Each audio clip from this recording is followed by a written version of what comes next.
Okay ठीक है, अभी ध्यान से सुनो क्या लिखा है। दूसरा सैमुएल 22 अध्याय उसका 20 वचन कहता है, और उसने मतलब परमेश्वर ने मुझे निकाल कर चौड़े स्थान में पहुंचाया। बोलो पहुंचाया। पहुंचाने के लिए पहले परमेश्वर को निकालना तो पड़ेगा ना। कहां से निकाला? संसार में से निकाला।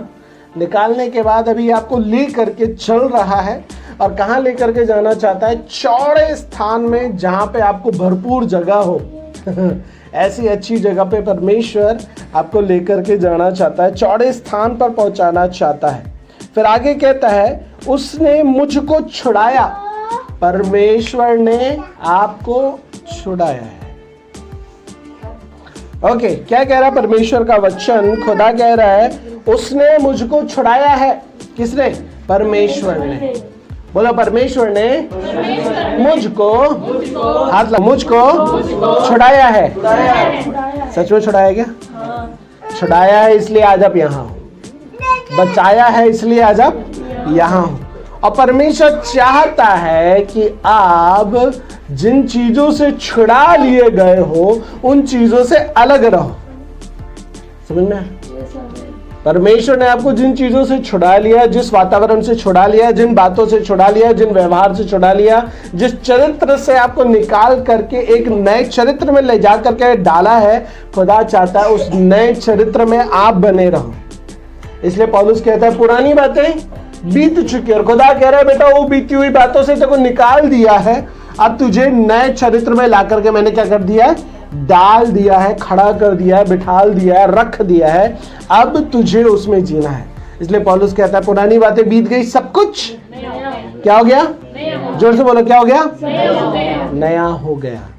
सब कुछ आपकी मेरी जिंदगी में नया हो गया है। मतलब खुदा ने आपकी जिंदगी में सब कुछ पुराना जो था उसको निकाल कर फेंक दिया है। अब बोल रहा है सब कुछ नया हो गया है। आमीन। फिर वो आगे कहता है क्योंकि वह मुझसे प्रसन्न है। उसने आपको छुड़ाया क्यों है? क्योंकि परमेश्वर आपसे खुश है। प्रभु मैं तो गुनाहों में था, मैं तो अपराधों में था, मैं तो पापों में था, फिर तू मुझसे प्रसन्न कैसे है? छुड़ा लिया है ना। छुड़ाने का कारण क्यों है? क्योंकि परमेश्वर आपसे प्रेम करता है। इसलिए आपको उसने उन सारी गलत चीज़ों से, मूर्ति पूजा से, श्रापों से, बंधनों से, अंधकार से, दुष्ट की युक्तियों से छुड़ा करके अलग करके रख दिया है। क्यों? क्योंकि परमेश्वर आपसे प्रसन्न है। और जब परमेश्वर आपसे प्रसन्न है तो वो आपको छोड़ेगा नहीं, वो आपको त्यागेगा नहीं, वो आपको आपसे मुंह मोड़ेगा नहीं। परमेश्वर आपसे मुंह नहीं मोड़ेगा, परमेश्वर आपको नहीं त्यागेगा, परमेश्वर आपको नहीं छोड़ेगा, परमेश्वर आपको अकेला नहीं रहने देगा। आमीन। क्या परमेश्वर आपको अकेला नहीं रहने देगा? बिल्कुल सही बात है। परमेश्वर आपको अकेला छोड़ने वाला नहीं है। इसलिए कह रहा है, वो खुदा का कलाम वहां पे कह रहा है क्यों? क्योंकि वो आपसे प्रसन्न है, वो आपसे खुश है। इसलिए उसने शत्रुओं के जो बीच में आप फंसे हुए थे वहां से आपको निकाला, और निकाल करके परमेश्वर के गार्डन में ला करके रख दिया। आमीन। कहाँ ना रखा? परमेश्वर के गार्डन में, परमेश्वर के भवन में, परमेश्वर के लोगों के बीच में, परमेश्वर के चुनिंदा लोगों के बीच में, परमेश्वर के चाहने वाले लोगों के बीच में ला करके परमेश्वर ने आपको रख दिया। ये आपकी मर्जी नहीं थी, ये परमेश्वर की मर्जी थी कि उसने वहां से उठाया और यहाँ पे ला करके आपको रखा। कारण क्या था? परमेश्वर आपसे प्रसन्न है ना। दूसरा सैमुएल 22 का 20 वचन, परमेश्वर आपसे क्या है? प्रसन्न है। खुदा आपसे प्रसन्न है। आमीन। इस बात से कोई फर्क नहीं पड़ता कि मैं आपसे प्रसन्न हूं नहीं हूं।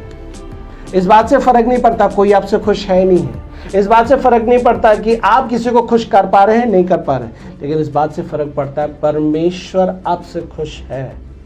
उस समय में भी खुश था जब आप गुनाहों में थे, इसलिए निकल करके लाया, तो आज आपसे नाराज कैसे हो जाएगा? जस्ट इमेजिन, सोचो। जब आप गुनाहों में थे, जब आप अपराधों में थे, जब आप पापों में थे, उस वक्त के बारे में खुदा का कलाम कह रहा है वो आपसे खुश है, इसलिए आपको वहां से निकाल करके लाया।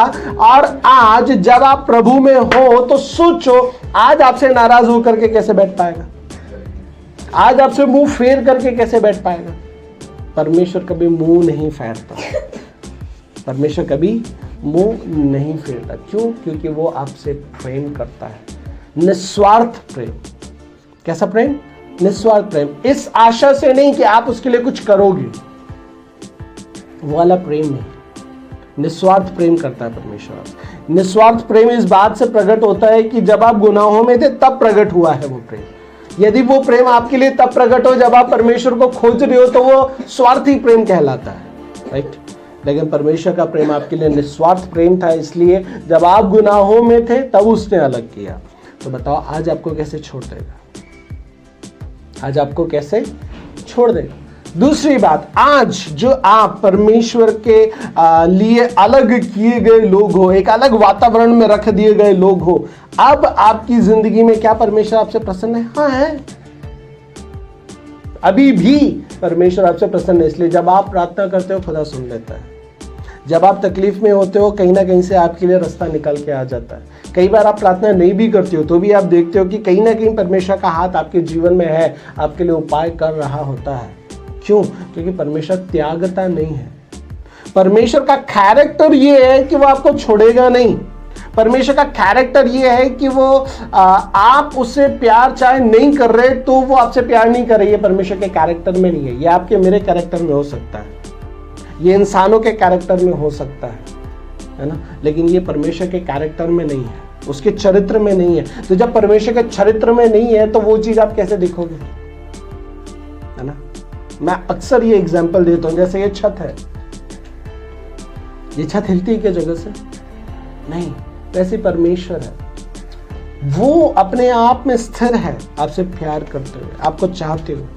भले ही आप प्रभु में हो और कई बार आपसे गलतियां हो जाती होगी, भले ही आप प्रभु में हो, आप कई बार कुछ ऐसा कर देते होंगे जो परमेश्वर के वचन के विरुद्ध है, लेकिन फिर भी परमेश्वर ये नहीं बोलता जा मैं तेरे से नाराज हो गया ना।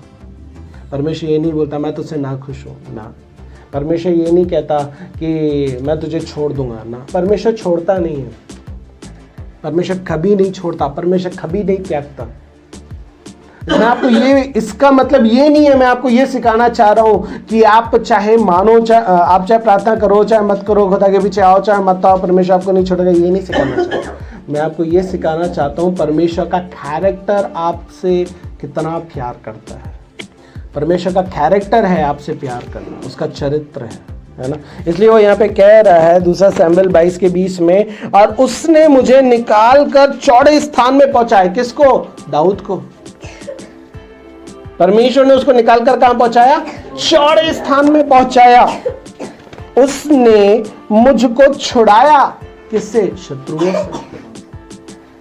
फिर कहता है क्योंकि वो मुझसे खुश है, क्योंकि वो मुझसे आनंदित है, क्योंकि वो मुझसे प्रसन्न है। परमेश्वर आपसे खुश है, इसलिए वो आपको छुड़ाने की बात करता है, जैसे उसने दाऊद को छुड़ाया। निकालेंगे पहला राजा 10 अध्याय, पहला राजा 10 अध्याय 9 वचन। हाँ, धन्य है तेरा राजा, धन्य है तेरा परमेश्वर यहोवा, जो तुझे ऐसे प्रसन्न हुआ है कि तुझे इस्राएल की राजगद्दी पर विराजमान किया। यहोवा इस्राएल से सदा प्रेम रखता है, इस कारण उसने तुझे न्याय और धर्म करने को राजा बना दिया। आमीन। पहला कह रहा है तेरा परमेश्वर धन्य है तेरा परमेश्वर यहोवा, जो तुझसे ऐसा प्रेम, ऐसा प्रसन्न हुआ कि तुझे इज़राइल की राजगद्दी पर विराजमान किया। परमेश्वर यहाँ पे किसके बारे में बात कर रहा है? सुलेमान के बारे में बात कर रहा है कि सुलेमान को परमेश्वर ने राजा बनाया। क्यों? क्योंकि परमेश्वर सुलेमान से प्रसन्न है। जब किसी व्यक्ति से खुदा प्रसन्न होता है, जब किसी व्यक्ति से खुदा आनंदित होता है, तो परमेश्वर उसको बढ़ती की ओर लेकर के जाने की बात करता है। खुदा आपसे भी खुश है, खुदा आपसे भी प्रसन्न है, खुदा आपसे नाराज नहीं है, खुदा आपसे दुखी नहीं है, खुदा आपसे शोकित नहीं है, खुदा आपको अभी भी प्यार करता है, इसलिए आज आप यहाँ हो। अभी भी आपको प्यार करता है, इसलिए आज आप यहाँ हो, है ना। और फिर वो वहां पे कह रहा है, 9 वचन में कह रहा है, वो तुझसे प्रसन्न हुआ है, इसलिए उसने तुझे इजराइल की राजगद्दी पर विराजमान किया है। यहोवा इजराइल से सदा प्रेम रखता है, इस कारण उसने तुझे न्याय और धर्म करने को राजा बनाया है। परमेश्वर जिस व्यक्ति से प्रसन्न होता है, परमेश्वर उसको अधिकारी बनाने की प्रक्रिया में रखता है, एकदम से नहीं बनाता है। क्या? अधिकारी बनाने की प्रक्रिया में रखता है, एकदम से नहीं बनाता। पूरी बाइबल को प्रक्रिया में रखता है। आप स्टार्टिंग से जाओ, चाहे आप अब्राहम को देखो, चाहे आप यूसुफ को देखो, चाहे आप याकूब को देखो, चाहे आप इजराइल को देखो, चाहे आप साउल को देखो, दाऊद को देखो, सुलेमान को देखो, किसी को भी देखो, यीशु को भी देखेंगे, आपको प्रक्रिया में रखता है, क्योंकि वो आपसे प्रसन्न है। यीशु के लिए उसने क्या कहा, है ना, ये मेरा प्रिय पुत्र है। कौन सा? प्रिय पुत्र। आप भी हो पुत्र और पुत्रियां, आप भी हो। समझ में आ रहा है?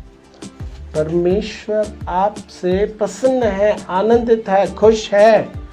लेकिन इसका मतलब मैं बार बार कह रहा हूं, ये नहीं है कि आपको नाफरमानी करने की आदत लग जाए। परमेश्वर की बात ना मानने की आदत लग जाए। पौलुस ने कहा ना, अनुग्रह बहुत है, इसका मतलब ये है कि क्या मैं पाप करते रहूं? नहीं, है ना। परमेश्वर आपसे प्रेम रखता है, इसका मतलब ये नहीं है कि हम कुछ भी करें, अपनी मर्जी के अनुसार जीते रहें। परमेश्वर प्रेम रखता है तो वो आपको एक प्रक्रिया में रखता है। जिस प्रक्रिया में वो रख रहा है, वो प्रक्रिया आपको अधिकारी बनाने की, कैरेक्टर की ओर लेकर के दिन प्रतिदिन जा रही है। अब आपके हाथों में है ना। परमेश्वर ने चुना अब्राहम को, जब चुना उसके बाद उसके जीवन में धीरे धीरे काम किया। परमेश्वर ने जब याकूब को चुना, उसके जीवन में आप धीरे धीरे काम को देखोगे। परमेश्वर ने जब यूसुफ को चुना, उसके जीवन में आप धीरे धीरे कामों को देखोगे।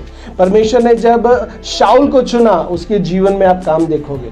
दाऊद को चुना, धीरे धीरे उसके जीवन में देखोगे। सबकी जिंदगी में स्टेप बाय स्टेप जब चुनने के बाद उनकी लाइफ को आप ध्यान फरमाना। चुनने के बाद परमेश्वर ने धीरे धीरे स्टेप बाय स्टेप उनको वैसा बनने के लिए मदद किया, सहायता किया। परमेश्वर आपको भी बनने के लिए मदद करता है, आपको भी बनने के लिए सहायता करता है, उस जगह तक पहुंचने के लिए आपकी भी पूरी तरीके से अगुवाई करता है। क्यों? क्योंकि परमेश्वर आपसे प्रसन्न है और वो आपको त्यागेगा नहीं। उस रास्ते पे चलने के लिए कई बार यदि आप गिर भी जाओगे, खुदा आपसे नाराज होगा नहीं, खुदा आपको छोड़ देगा नहीं।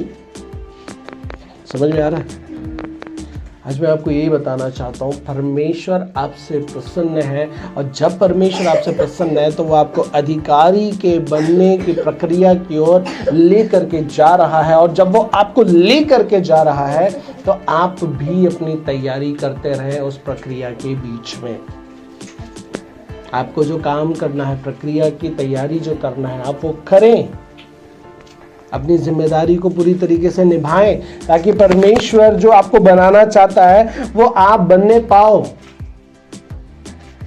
आप मेहनत करोगे तभी तो बनने पाओगे ना। परमेश्वर तो अपनी तरफ से एफर्ट लगा रहा है, परमेश्वर तो आपको अपनी तरफ से मदद पहुंचा रहा है, परमेश्वर तो आपके ऊपर अपने हाथ को बना करके रखा है, परमेश्वर ने तो आपको अपने पवित्र आत्मा की सहायता को दिया है। अब आप उस बात को समझते हुए अपने आप को परमेश्वर के लिए क्या करना है? तैयार करना है। समझ में आया? अब्राहम के बारे में आप देखोगे, जब लूत को ले जाया गया, है ना, लूत को ले जाया गया, उसने कुछ अपने लोगों को लिया और वो जो उसको लूत में लेकर के गए थे उनसे युद्ध लड़ने के लिए गया। उन्होंने जिंदगी में बाइबल में कहीं नहीं लिखा उससे पहले कोई लड़ाई लड़ी होगी और किसी को जीत करके लेकर के आए होंगे। उन्होंने पहली बार लड़ाई लड़ी और वो जीत करके आए। क्यों? क्योंकि परमेश्वर उनके साथ था। इजराइल को जब परमेश्वर ने छुड़ाया, वो भी कोई योद्धा नहीं थे, वो डरपोक गुलाम थे। परमेश्वर ने उनको योद्धा बना दिया। गिदोन, वो भी एक डरपोक था, परमेश्वर ने उसको भी योद्धा बना दिया।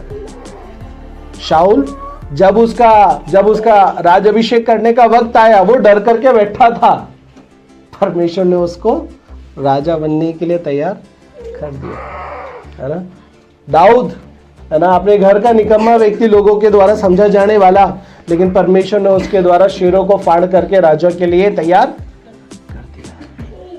अब मैं बताना चाहता हूं मेरे प्रिय, आपको क्या दिख रहा है इंपॉर्टेंट वो नहीं है, इंपॉर्टेंट ये है परमेश्वर को आप में क्या दिख रहा है। परमेश्वर को आप में एक अधिकारी दिख रहा, क्या परमेश्वर को आपके अंदर एक अधिकारी दिख रहा है। आपको क्या दिख रहा है उसका कोई मायने नहीं है। आपको दिख रहा होगा मैं फेलियर हूं, आपको दिख रहा होगा मैं अयोग्य हूं, आपको दिख रहा हो मैं नाकाबिल हूं। परमेश्वर बोल रहा है बेटा फिर भी मैं तेरे से प्रसन्न हूं। आपको निराशा, आपको हताशा, आपको अयोग्यता, आपको नाकाबिलियत, आपको कमी, आपको घटी, आपको बीमारी, ये सारी चीजें दिख रही होगी। परमेश्वर को ये दिख रहा है कि तू अधिकारी पद के लिए चुना गया।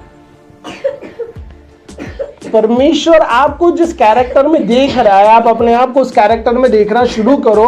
और जब आप उसको देखना शुरू करोगे, तो जब परमेश्वर आपको उस चीजों में देख रहा है और आपके ऊपर पूरी तरीके से भरोसा कर रहा है, आप भी अपने ऊपर भरोसा करें और उस लाइफ को जिए।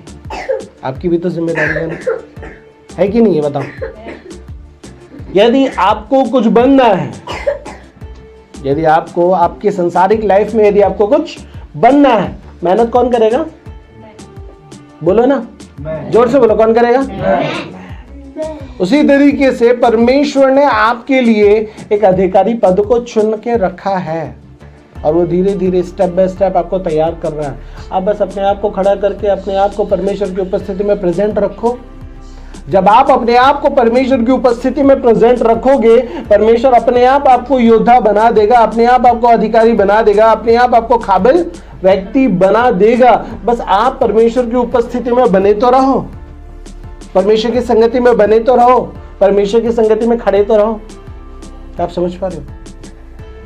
कोई फर्क नहीं पड़ता कि आप अपनी सोच में क्या सोच रहे हो। इस सोच के ऊपर ध्यान दो, परमेश्वर आपके बारे में क्या सोचता है, वो सोच आपको मदद करेगी। जब हमारी लाइफ में चारों तरफ निगेटिविटी आती है, हमको सिर्फ निगेटिविटी दिखती है, लेकिन उस वक्त जिस व्यक्ति ने निगेटिविटी को इग्नोर करके परमेश्वर को देखना शुरू कर दिया, वो उन चीजों से बाहर निकल जाएगा। क्योंकि परमेश्वर आप पे भरोसा करता है, इसलिए वो उन परिस्थितियों में आपको रहने देता है और उसको पता है कि आप उन चीजों से निकल जाओगे। उसको भरोसा है आप पे। परमेश्वर विश्वास करता है आप पे, भरोसा करता है। तो जब परमेश्वर आप पे भरोसा करता है, आप भी अपने ऊपर भरोसा करें, हियाव को बांधे, पवित्र आत्मा की सहायता को ले, पवित्र आत्मा की मदद को ले और हिम्मत बांध के अधिकारी पद के लिए निकलने के लिए जो रास्ता तैयार आपको किया गया है, उस रास्ते पे चलें। और जब लग रहा है कि अभी चलना हो गया, अभी मैं दौड़ सकता हूं, तब दौड़े। और जब लगता है मैं भाग सकता हूं, तब भागे। समझ में आ रहा है? जैसा आप चलने के बाद दौड़ना, दौड़ने के बाद भागना शुरू करेंगे, आपकी मंजिल आपके करीब आएगी। आप चलते ही रहेंगे तो मंजिल को पहुंचने के लिए घंटों लग सकते हैं, लेकिन यदि मंजिल में जल्दी पहुंचना है तो दौड़ना शुरू करना पड़ेगा। दौड़ना शुरू कर दिया तो भागना शुरू करना पड़ेगा, और जब आप वो करोगे, आप अपनी मंजिल तक जल्दी पहुंच जाओगे। मैं आज आपको सिर्फ ये सिखाना चाहता हूँ, परमेश्वर आपसे प्रेम रखता है, वो आपसे प्रसन्न है, वो आपसे नाराज नहीं है, वो आपसे आनंदित है और वो आपको अधिकारी पद के लिए तैयार कर रहा है। इस बात से कोई फर्क नहीं पड़ता अभी आप क्या हो या फिर दुनिया आपको क्या देख रही है, लेकिन इस बात से फर्क पड़ता है परमेश्वर आपको कैसा देखता है। अगर आप परमेश्वर आप पे भरोसा करता है, यदि हाँ, तो आप अपने आप को तैयार करें, आप अपने आप को क्या करें? तैयार करें। आमीन। इस वचन के द्वारा खुदा आशीष करें।